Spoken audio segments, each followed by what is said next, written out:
નમસ્તે મિત્રો, ગુજરાતી ભાષામાં કેટલાક ખૂબ જ સુંદર અને મધુર શબ્દો છે જે માત્ર બોલવામાં જ નહીં પણ સાંભળવામાં પણ ગમે છે. ચલો આજે શીખીશું most beautiful English words Gujarati અર્થ અને ઉદાહરણ વાક્ય સાથે. Without wasting time, let's begin the video. પહેલો શબ્દ છે શાંતિ. શાંતિપૂર્ણ અવસ્થા. એને અંગ્રેજીમાં serenity.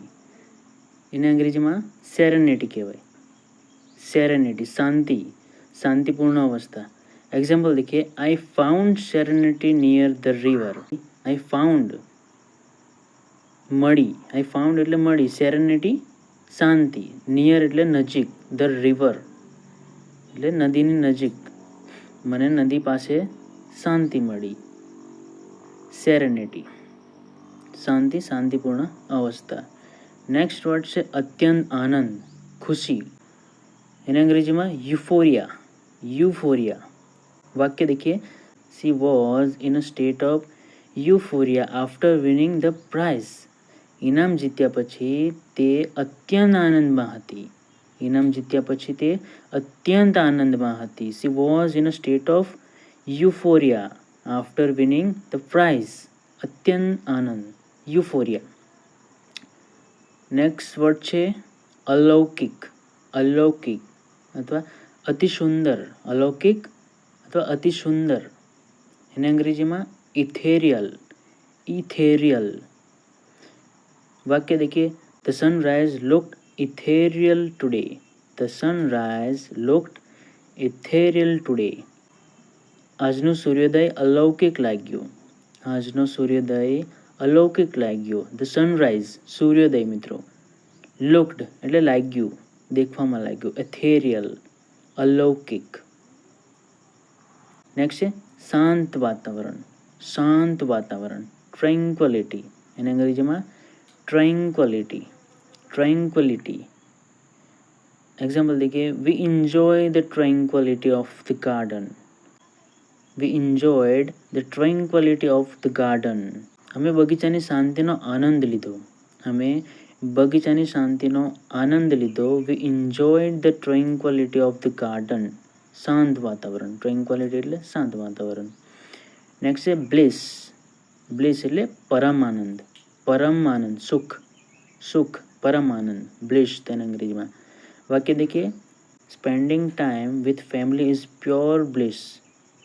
Spending time with family is pure bliss. પરિવાર સાથે સમય વિતાવવો પરમ આનંદ છે. સ્પેન્ડિંગ ટાઈમ એટલે સમય વિતાવવો. વિથ ફેમિલી એટલે ફેમિલી જોડે. The is pure bliss. Pure bliss, Param Anand. Pure bliss. Next word છે એકાંત. એકાંત, શાંતપૂર્વક એકલા હોવું. શાંતપૂર્વક એકલા હોવું, એકાંત. એને અંગ્રેજીમાં સોલિટ્યુડ. સોલિટ્યુડ. વાક્ય देखिए, he enjoys solitude while reading books. He enjoys solitude while reading books. તેને પુસ્તકો વાંચતા એકાંત ગમે છે. તેને પુસ્તકો વાંચવા એકાંત ગમે છે. He enjoys solitude while reading books. પ્રકાશમાન અથવા તેજસ્વી. પ્રકાશમાન અથવા તેજસ્વી. એને અંગ્રેજીમાં લ્યુમિનિયસ. લ્યુમિનિયસ. પ્રકાશમાન, તેજસ્વી, લ્યુમિનિયસ. The moon looked luminous in the dark sky. અંધારા આકાશમાં ચાંદ તેજસ્વી લાગતો હતો.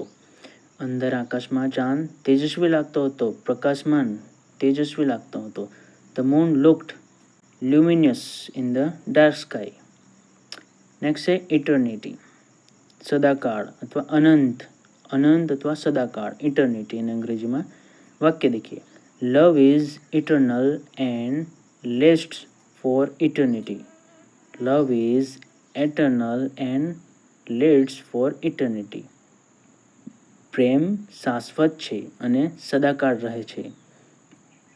પ્રેમ શાશ્વત છે અને સદાકાળ રહે છે.